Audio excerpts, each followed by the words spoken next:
Hello, hello, hello. Welcome to Our Life Beyond, the podcast where we explore how to navigate and hopefully thrive through some of life's biggest transitions.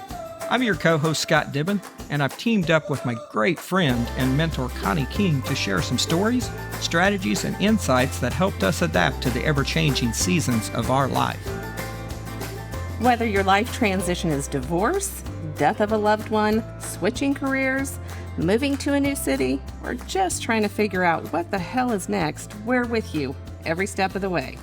But always remember, we're not therapists, just fellow travelers with a knack for finding humor in the chaos, and maybe some untraditional method of overcoming what life dishes out to us. Hopefully, you'll have fun embarking on this journey.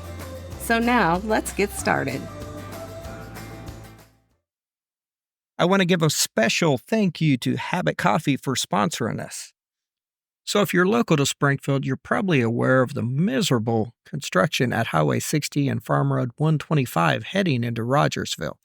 Yeah, right in the midst of all that progress is the Habit Coffee Company, a fantastic local, vagina-owned business. They're more than just a coffee shop. They serve delicious, scratch-made breakfast and lunch options. They have a state and county inspected kitchen, and they love catering events. While it might take a bit of extra effort to reach them right now, they're excited about the upcoming expansion when the highway reopens this fall. Support the Habit Coffee Company and enjoy their incredible offerings today. Thank you so much, Habit Coffee. Well, hello, Connie. Scott, how are you? I'm good. How are you? I'm good. What in the world is going on? What happened this weekend? Oh, a lot of good stuff happened this weekend. Anything in particular you're looking for? I don't know. You tell me. I proposed to my girlfriend on Saturday. I guess that must be what you're talking about. So it's funny because I'm sitting here looking at you and I'm like, is this as excited as you get?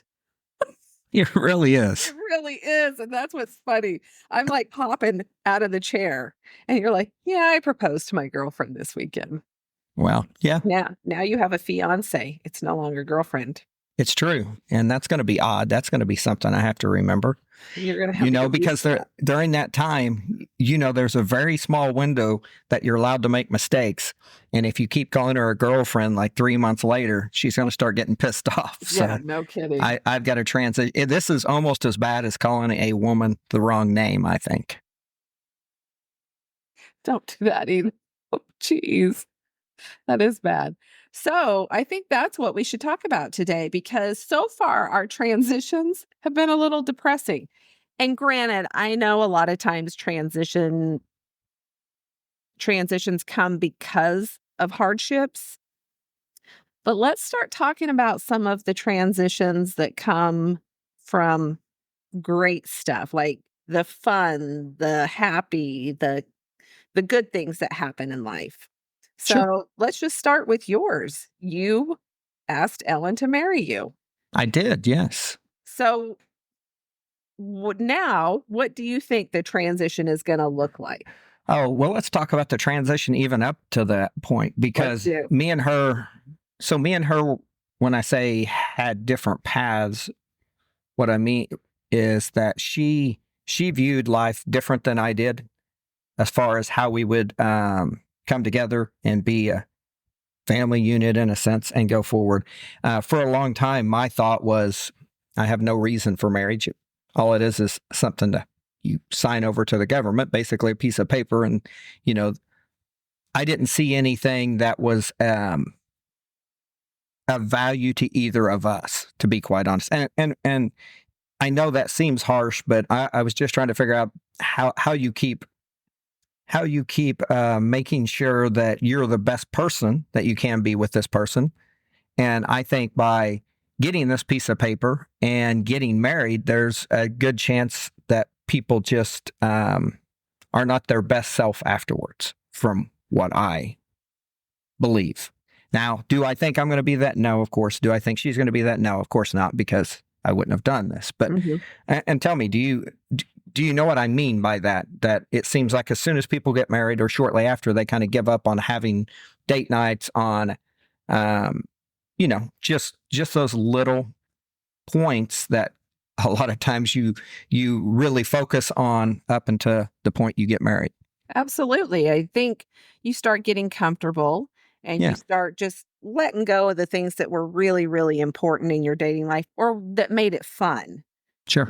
Jeff just the other day said to me, "We've been so busy, we haven't been on a date night. Let's do that." And I was like, oh, I felt terrible, because it's something that we kind of got away from, but I understand. And it's something you have to really work at. So yes, I get that. But I also know I'm just going to say this because this is you and I. Sure. You and Ellen are not the type of people who went into it trying to impress each other. You went into it just being yourselves. And then, what happened from that point on is what happened. You fell in love and now you were going to spend the rest of your life together. And I love that. Nobody has to change for the other person. Nobody's trying to impress. I think sometimes as we get older, we do that too. We just go, here we are. Here I am. This is me. Take it or leave it. Yes. So, and definitely we're not trying to impress each other. I mean, her life and my life fit very well together. She's very independent, which is what I was really looking for and needing out of a person, because I'm independent. I like to have my alone time. If I want to be able to travel with one of my friends somewhere, I don't want to feel guilty leaving her at home. And I won't, and I don't, because just for instance, this week, she's taken off for Colorado with some friends to climb a mountain.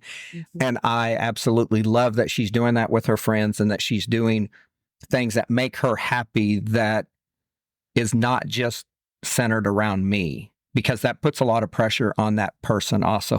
If you are the core of what makes the other person happy, I think that it's a lot of pressure. And I just that's not what I wanted. And I know that's not what she wants either, because she's almost identical to me.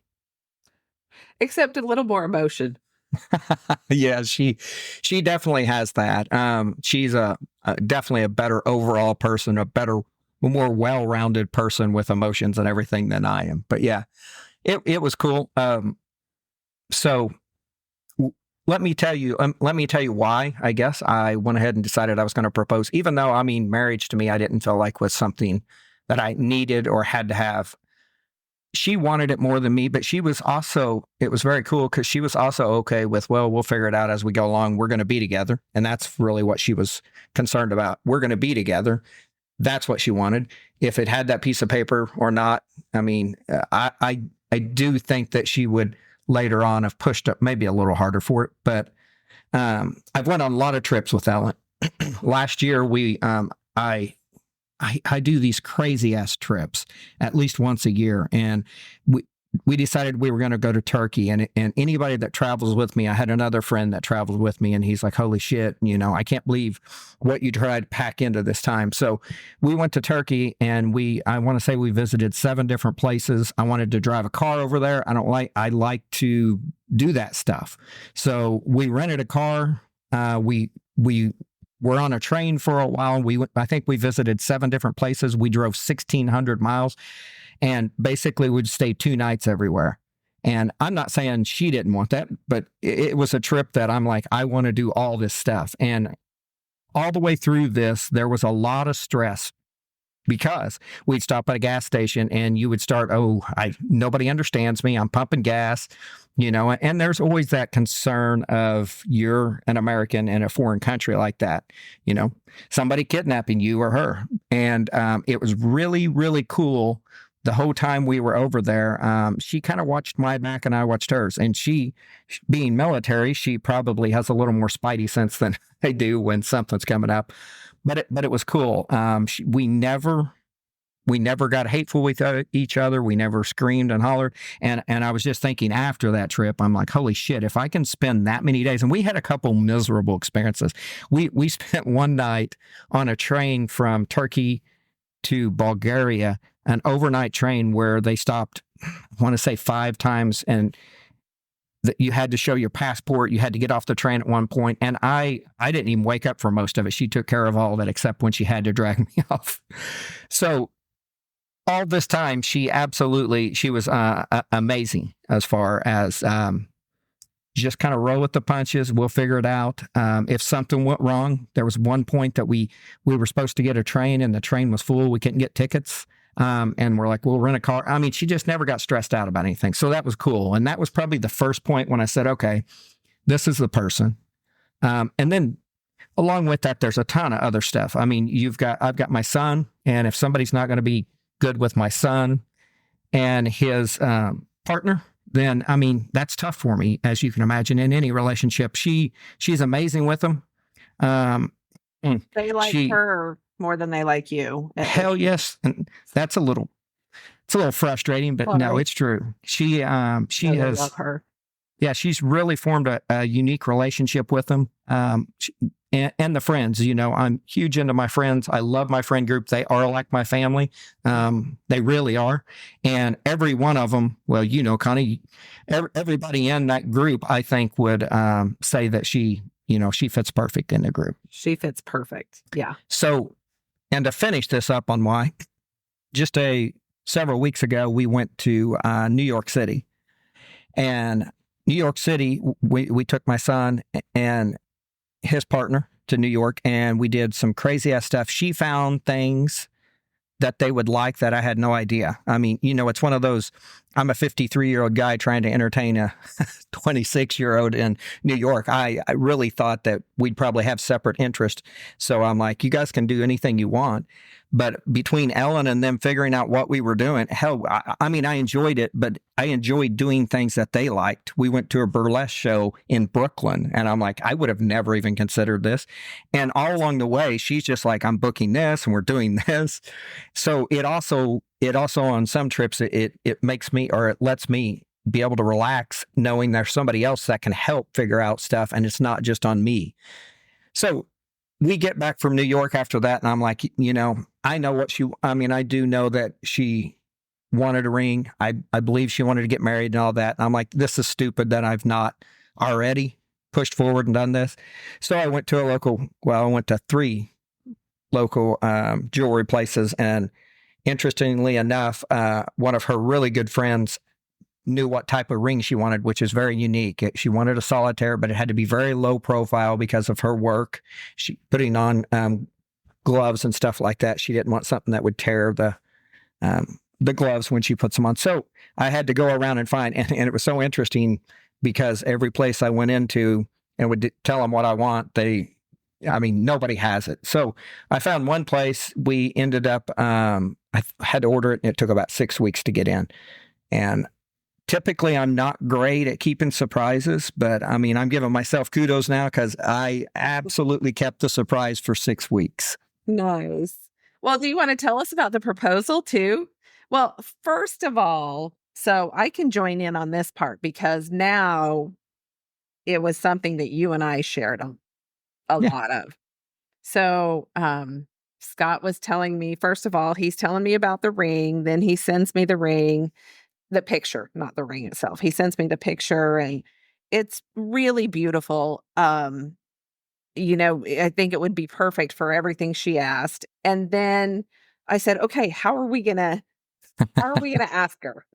And he was like, well, I'm so tattling on you. You can. Well, I thought it'd be kind of funny if we acted like I was breaking up with her kind of, and then all of a sudden surprise her. It's like, no, oh God, no, don't do that. And you were like, really? I was like, yes, don't, like, that would be the ultimate emotional roller coaster, Yeah, that would have been happy time. And so then I went and said to Jeff, oh, this is what he's thinking about doing. And Jeff was like, no, don't do that. So then you came up with this beautiful idea, and I want you to talk about that. And once again, I have great friends that will help me develop plans and ideas. And you helped with this because, we started talking about what she would like. I mean, you started me down that path. Would she want to do it in front of a bunch of people by herself? And she's got one best friend that I contact on all that stuff, of course, that I kept in contact. And we decided, well, it probably needed to be more personal at her house.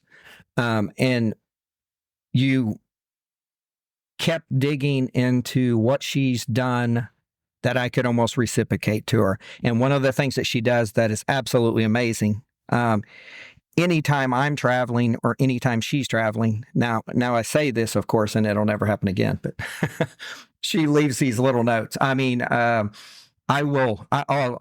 travel international, or I used to travel a lot. I've slowed down a little bit, but anytime I would travel, even international, it would be nothing for me to, at 7 a.m., get into my hotel room and unzip my check bag and go through and start taking things out. And there'd be a note from her saying how proud she was and all this stuff. You know, she was going to miss me and, you know, do your shit and come home, basically is how she'd put it.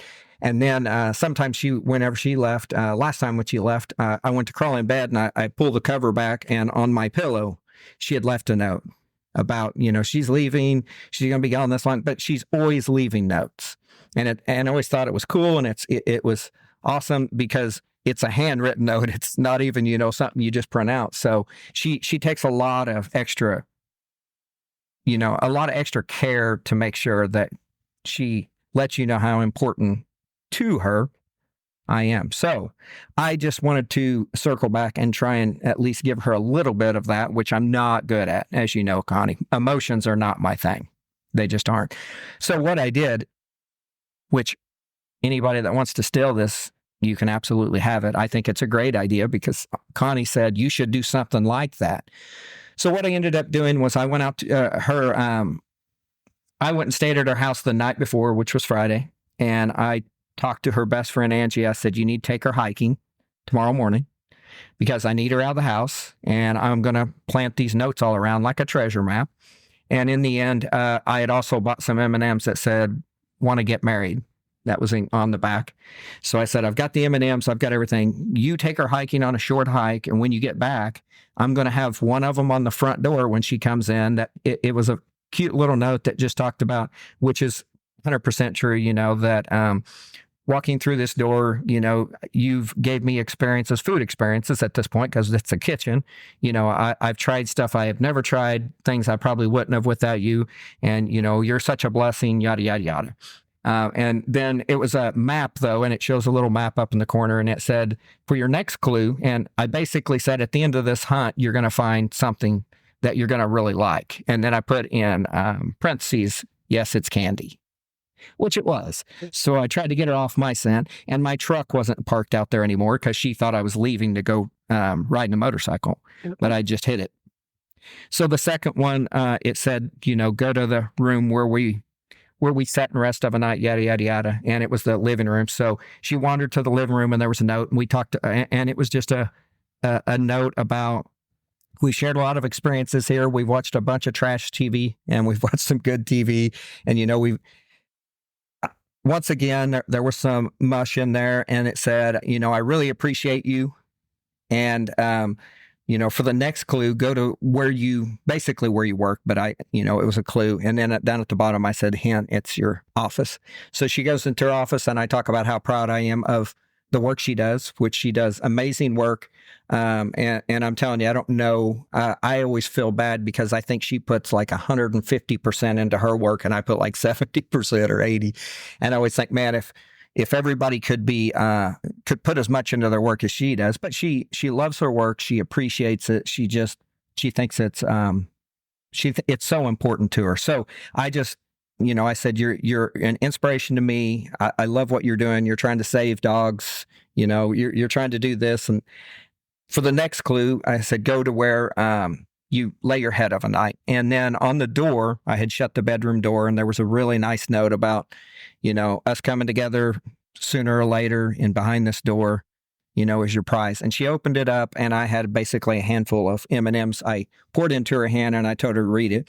Of course, she didn't have her readers on and M&Ms are really small. So it took a minute for her to figure out what it said. And she did a little bit of jumping up and down. And then I grabbed the ring and I kind of slid the ring under a cover so she didn't see it. And I gave her the ring and asked her. So we've got a few pictures. It was a cool experience. And what's interesting, I had never asked anybody to get married because my last marriage, we had lived together for like 5 years. And it was just one of those things where like, hey, we should probably get married. You know what I mean? And it was just almost everyday conversation. And talking to Ellen, she had the same thing. She said, no one's ever proposed to me. And I'm like, you've been married before, but it's just, I think we're getting far too relaxed in some of the things we do as humans, especially guys. And I don't know that sometimes we understand how much those moments are appreciated by the other person. Yeah, they are. They make you feel really, really important. I can attest to that. Yeah. One that was just a decision like, oh, let's go do it. It's going to make life easier. And then one where somebody actually asks. It's like, oh, they want me. Oh my goodness. It's that kind of thing. So, and I'm going to comment because we had a party last night. Yeah. To celebrate this. And one of the funniest things was that Ellen was telling me, she's like, yeah, it ended up being like a old person proposal. And I was like, what? And she said, yeah. So what happened was Angie was supposed to be videotaping it and didn't get her phone on video. And then when you gave her like the M&Ms or whatever, she had to go find her readers. Yeah, she couldn't read them. Yeah, she just kept going through some funny little things that happened. And I just was chuckling, but her daughter even asked if I got down on one knee, and she's like, no, we're 53 years old. We probably can't get on our knees and back. Well, I'm 53. She's not. That's funny. Well, congratulations. No, I appreciate it. And I do want to also talk about another thing. It was so interesting being at my age, getting ready to propose. I don't know what the standards are in the world now. Do you ask the mom, the dad? You know what I mean? It's a weird thing, especially she's been married before and I had too. And that was almost more complicated for me than the proposal. And what I mean is I didn't want anybody to feel left out. I wanted everybody to know because we were having the engagement party Saturday night. She couldn't know anything about it because we weren't getting engaged until that morning. Mm-hmm. So I had to tell everybody up front, hey, this is what's happening. And I kept, and I was trying to do it not in a huge group because a lot of people miss communications in a group or our group. So I was trying to do it one-on-one. Yes. So I was trying to do it one-on-one and I would mention stuff. And then I'm like, did I forget somebody? And then I had to go to her daughter, which lives in Vegas now. And I wanted her to know because I'd told my son. Then I told one of her brothers. So it was really weird. I had to tell my brother and I'm like, are you supposed to tell everybody before you propose or do you do it afterwards? It was so confusing to me, to be honest. But what happened is after I proposed, I mean, nobody was surprised because everybody knew it was happening except for her. Right. Yeah. That was, it was a good night last night to celebrate you guys. It was very fun. She was, you could tell, extremely happy. And in fact, I had a conversation with her and I don't know who mentioned it. One of our other friends maybe said something about you didn't want to just date forever. And Ellen said, no, I'm a wife. In my heart, I'm meant to be a wife. And she's like, from the get-go, I told Scott, one day I want to get married again. That was just it, period blank. And I love that she's so strong and she knows where she's at and she has boundaries. And she was thrilled. She was so happy. And along with that, she's patient. I mean, she never put pressure on me. I don't want anybody to think she did because she didn't. She didn't expect this at all. She didn't. Connie, that we've got two houses, me and her. I'm trying to redo mine. We need to redo hers because we want to live in hers. She's got a small farm. So we want to redo that house, which is taking more time to even get somebody to draw up plans for us than what I wanted. But stop there because I want to talk about this after transition because that's the bigger transition than the asking. Okay. Yeah. And I think it's probably the most, when I say not critical, it's the part where more emotions come out. Of course. So let's start there because you've made this decision. You two are going to get married. Yes. You both live in different places. And this is as adults. These, at our age, most people have been through a marriage or two or three or however many. And now you're getting back together with somebody. How do you make that transition happen to, number one, keep yourself safe? And I hate saying that, but, you don't want to marry somebody and give away your life savings if it didn't work out. We're smart Sure. enough now to know that there are some emotions that have to go out the window and you have to be smart about it. Yeah. So Yeah. what are the big transitions that are going to happen in this relationship moving forward now? So you mentioned your house.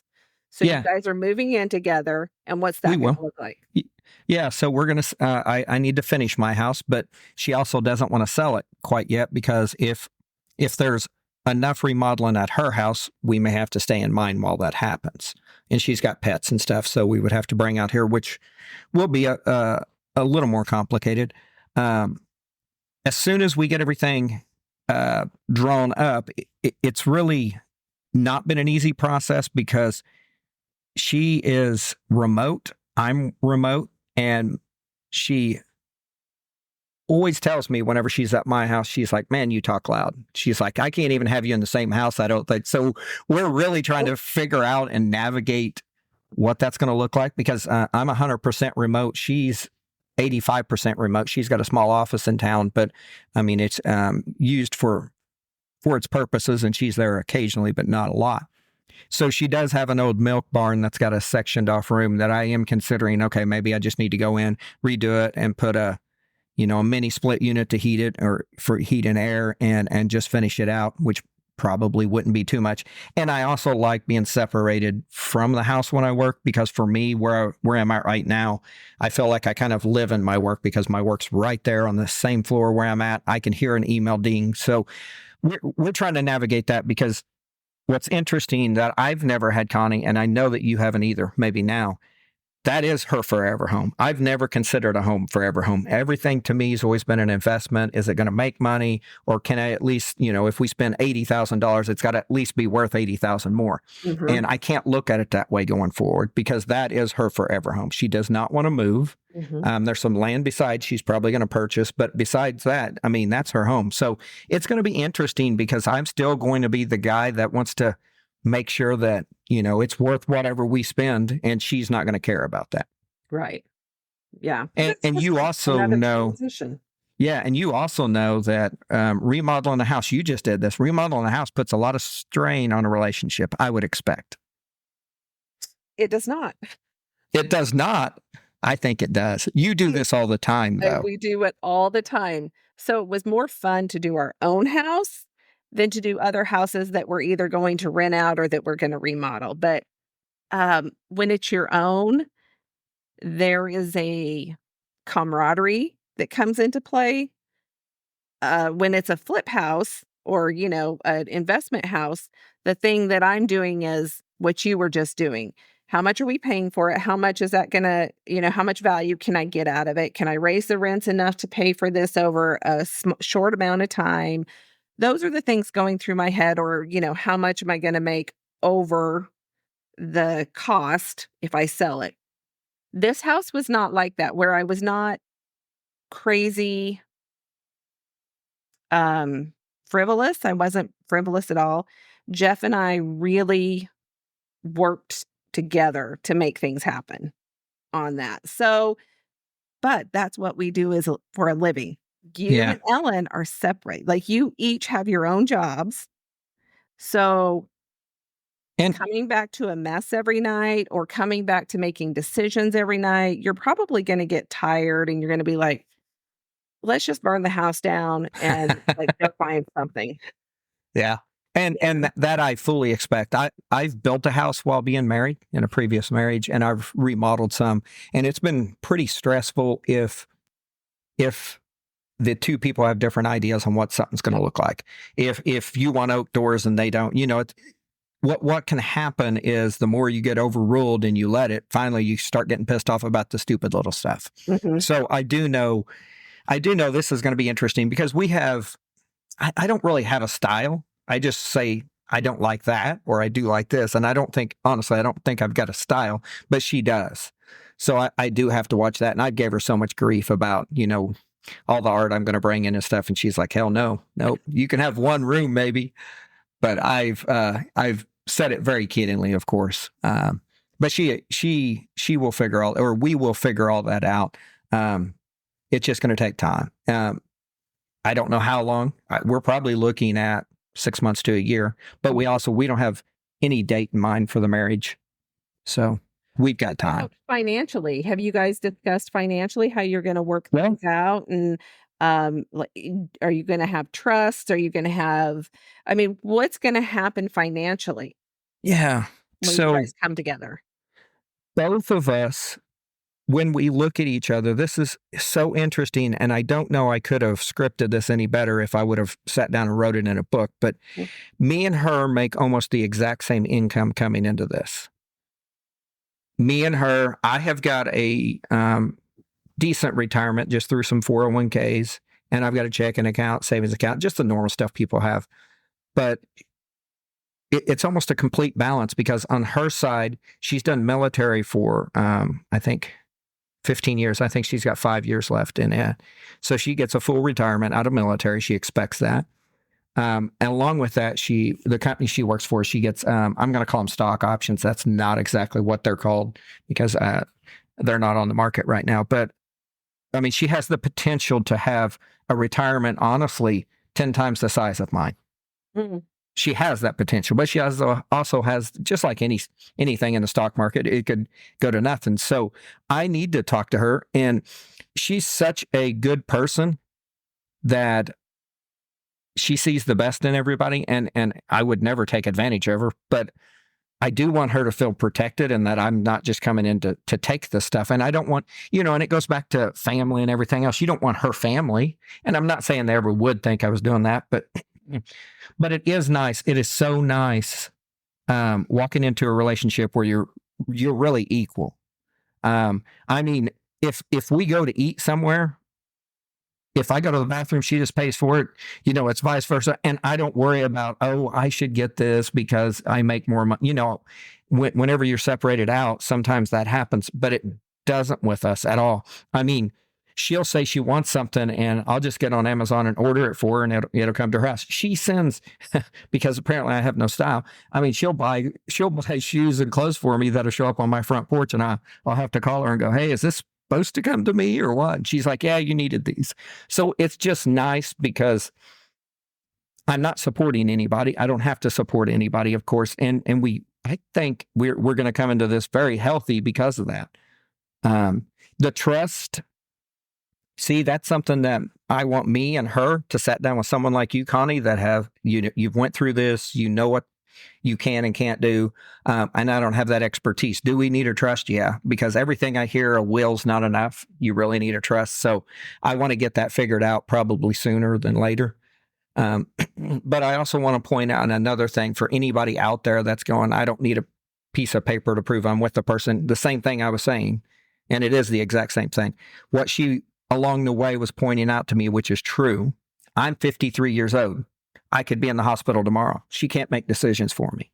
Now she would be beside my, in a sense, she's not married to me. So if I was unconscious or, in a coma, she can't make decisions for me. She can't do that right now. So I think it's important that you find somebody that you absolutely trust, because this is the person that basically can pull the plug. You just need to sit down and be able to tell them, when.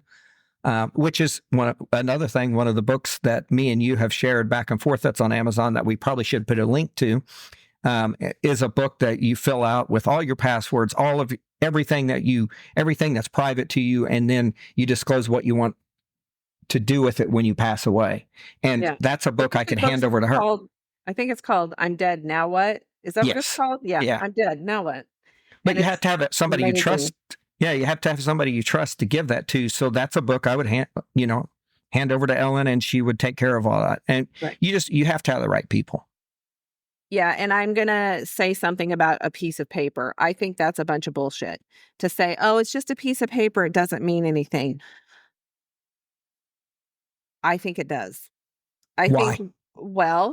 I know for me what it did was it changed my mindset. So my first marriage to Rob, we dated for 6 years. We were together 6 years, and we knew that we were going to be together, and we were doing that all, we don't have to get married. We don't have to have this piece of paper, blah, blah, blah. And what forced us to get married was so absurd. we got pregnant, planned. We were unmarried, planned pregnancy. It was getting close to time to have Connor, and the hospital had a, I don't know, I think it was an attempted abduction of a Oh, baby wow. by a stranger. So they had really buckled down on security in the nursery.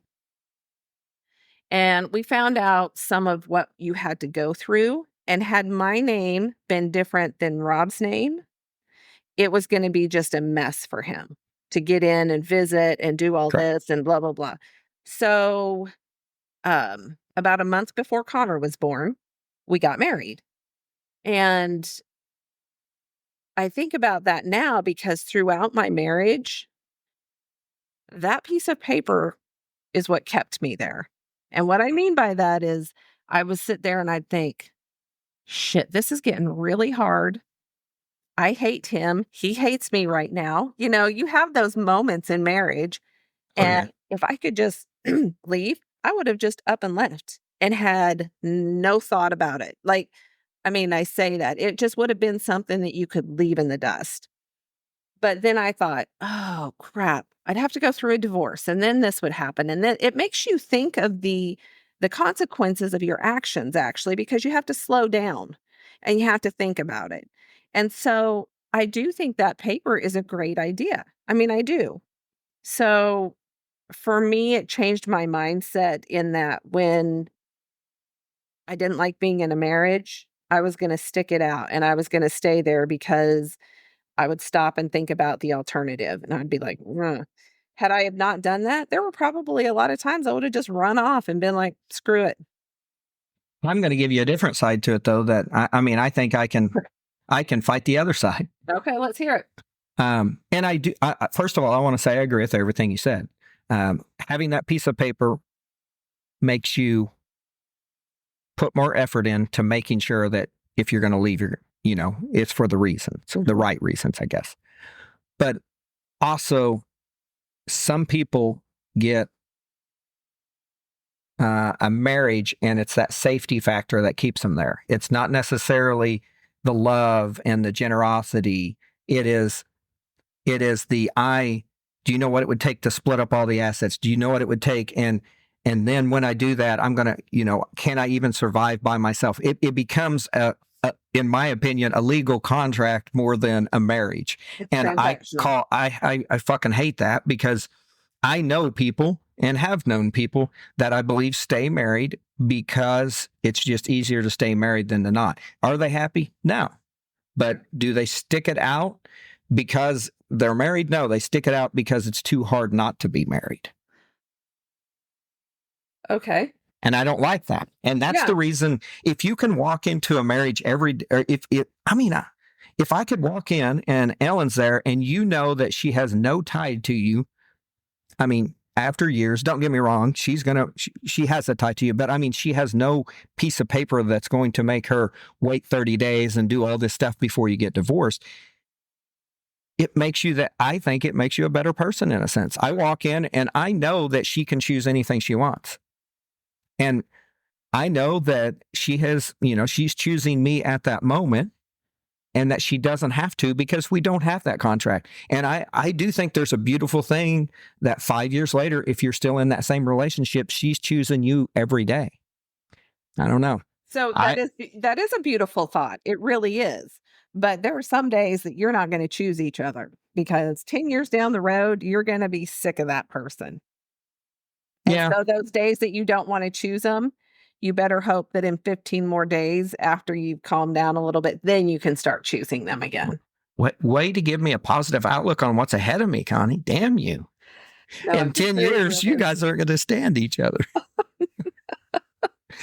Oh, that's too funny. So, well, that's the thing is, so you have, what other transitions are you guys going to be going through? I'm trying to think, boy, Jeff and I didn't go through a lot of transition when we got married because we did it when we were dating.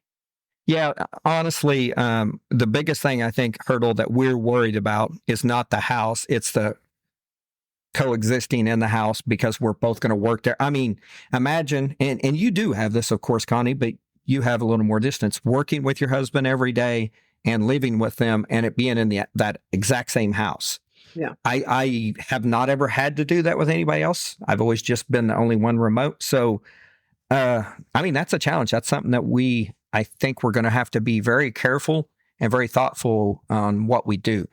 You know, I could get an office in the Springfield vicinity where we're at, and I could go into an office every day. But I mean, human nature and laziness, you're going to quit going into an office unless you have to. Right. If you've got a place that you can do it from your house, you're going to get up 15 minutes before that meeting, throw some clothes on, and you're going to go to the meeting. I mean, from my experience. So I think that we're going to have to build something that really will be that forever house, because somebody else may look at it and go, why the hell would I ever want to buy it if it's got, 2 offices that's soundproof, and whatever the hell we end up with, I don't know. But that's going to be I think the biggest struggle, because she's been in my life right now for a few years. So I think we've went through a lot of the hurdles that maybe some new people getting married might have, which is trying to figure out who that person is. How can you trust them? Who are they friends with, and how do you guys bond? How does all the friends bond? How do I bond with her friends? She bond with my, we've went through all of that. So Well, I think as you're older, you get more realistic. I remember being young and thinking, oh my gosh, this is what my marriage is going to look like. This is what's going to be happening. This is that, and then the real marriage hits. As an adult, or at 53 years old, I guess I was 51, when Jeff and I got married. I was very realistic about it. I was like, yeah, I'm madly in love with this man, but what happens on the days he has royally pissed me off?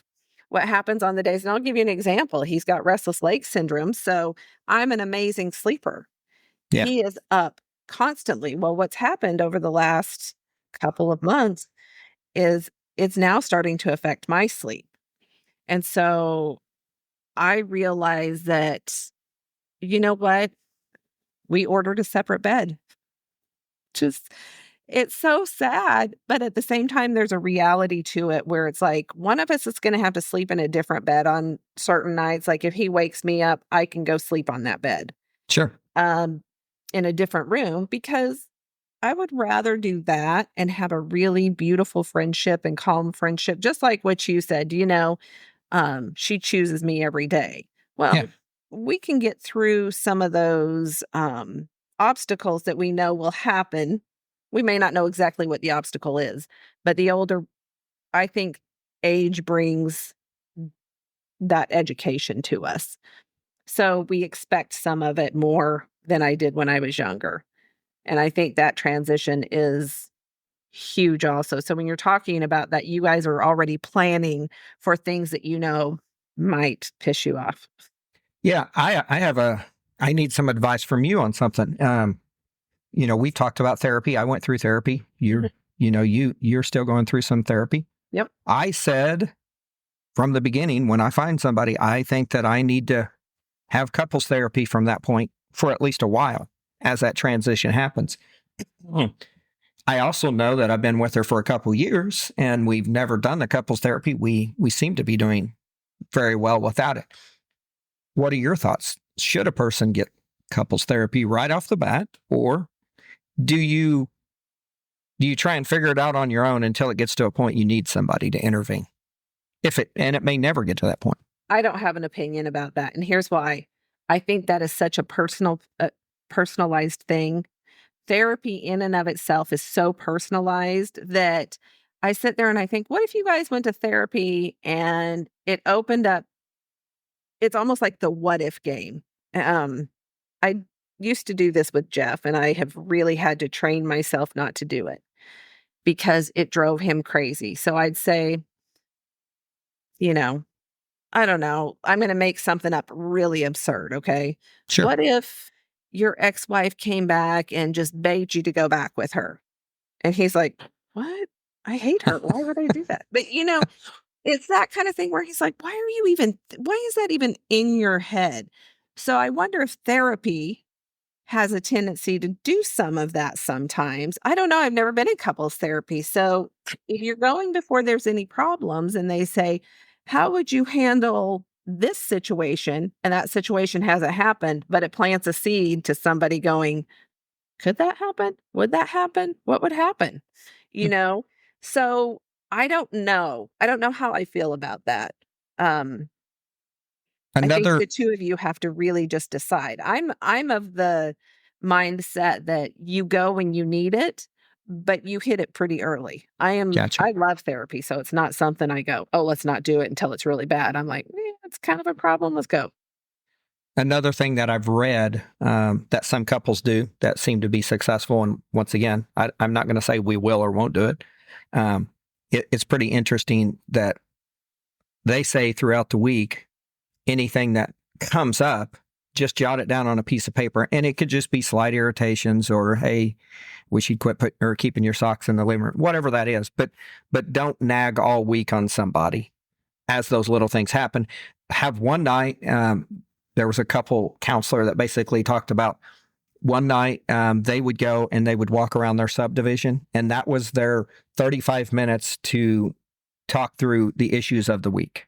And they would all bring up what happened that week, good and bad. It was almost like a, in some senses, it was, to tell them, look what I've been able to accomplish this week. I've done this and this and this. But in other times, it is, these are the things that you've done that annoyed me this week.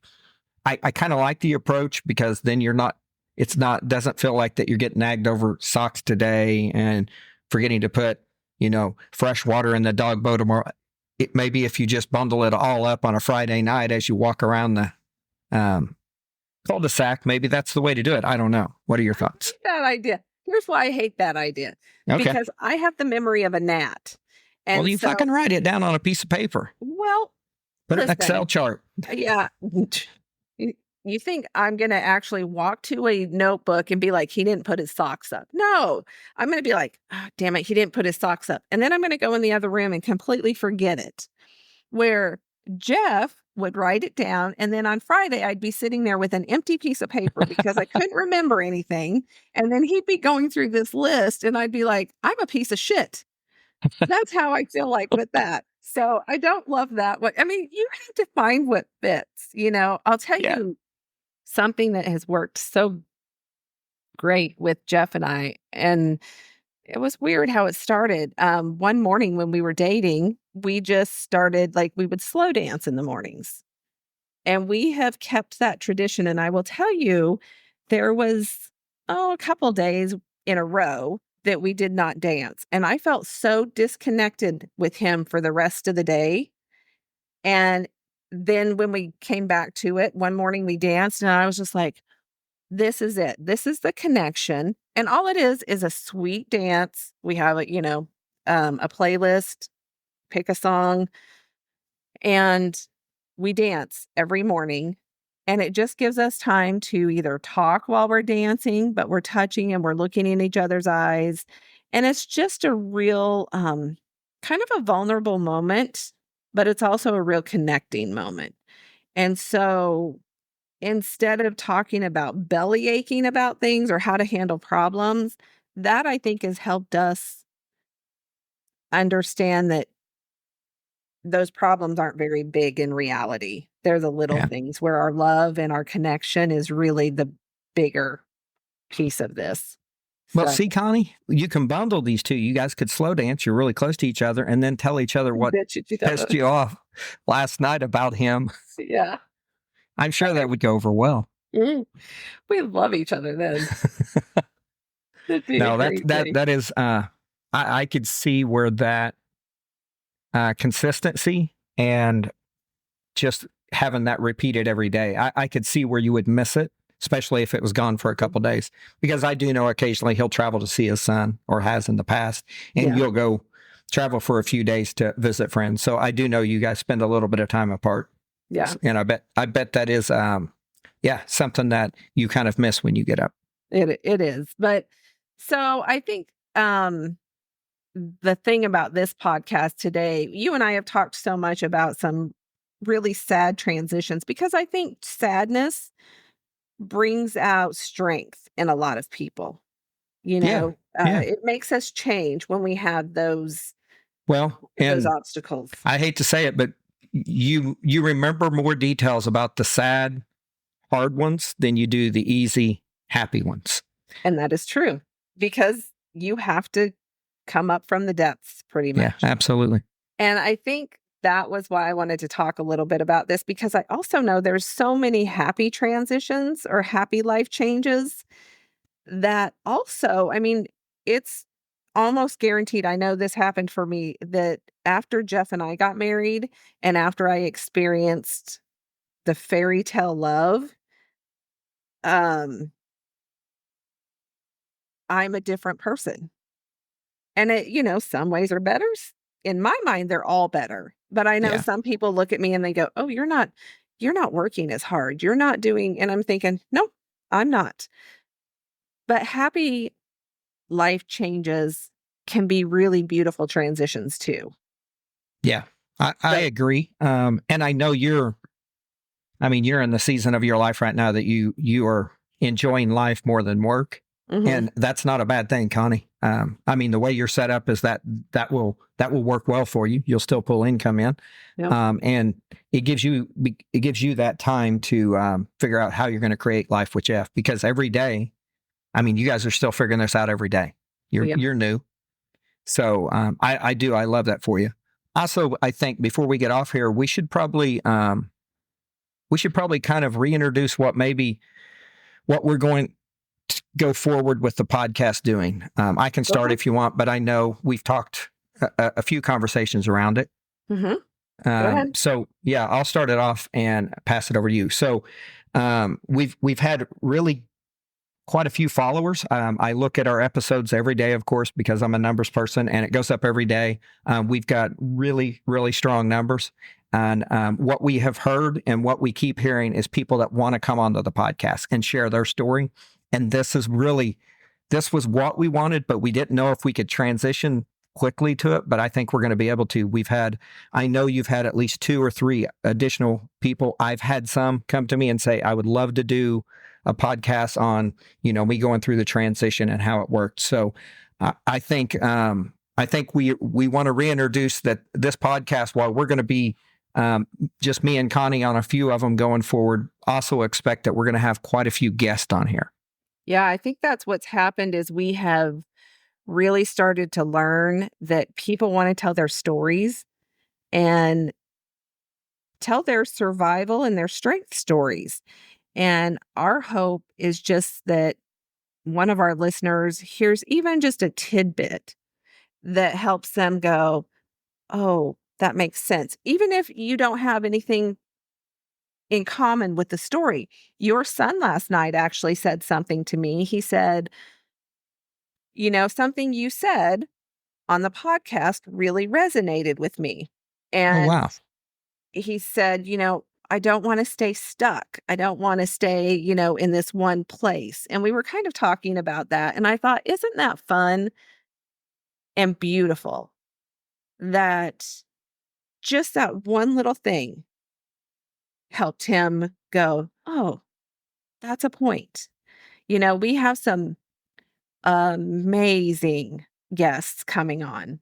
The people I think that we have coming on make me feel like I've accomplished very little in my life. And what Yeah, I me mean too. by that is they have risen from the ashes. Yeah. Really, really. Things I don't think I could ever do. And yet they want to share their story. And now that we're videotaping, you're probably going to see a lot more tears from me, because it's just people are just really, really amazing to me and what they do. So I think that is something we're going to be doing. I will tell you, a lot of the people, and this was something that you and I had to discuss, was we have had a lot of people from the LGBTQ community Absolutely. come out. And I know that Jessie did hers, her podcast, but I feel like that is um,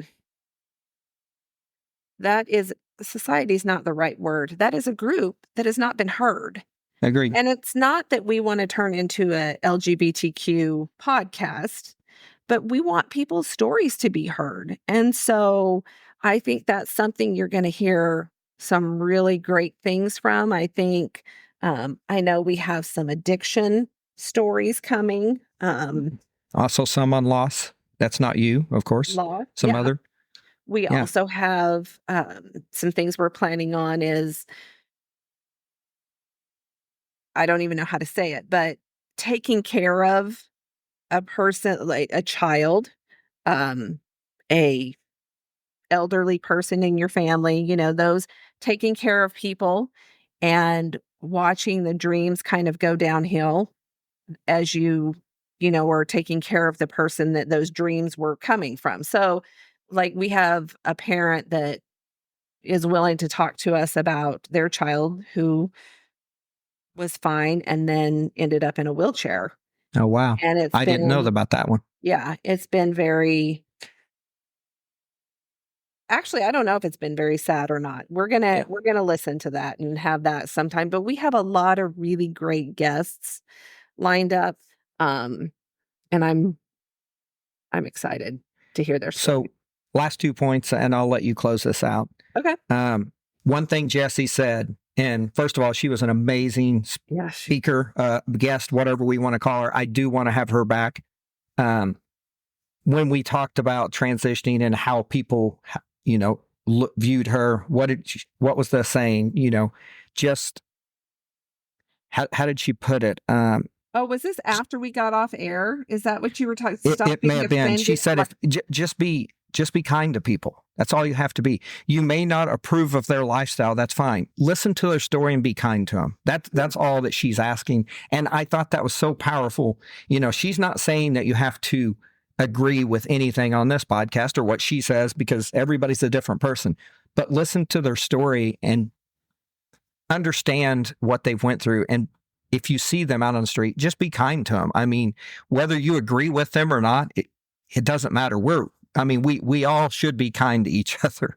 Correct. And I think today, if you look at Facebook, if you look at politics, it is so, it shows such an image that, you've got to argue with everybody. And if they're either against you or for you, and that's it. And one thing she pointed out is that's not the case. Mm-mm. So I wanted to drive that point home. And the second one is reach out to us if you've got a story. We would love to put you on a podcast. We'll help set everything up. Don't think that you have to be tech savvy, because Connie is not. And somehow we get it through every week.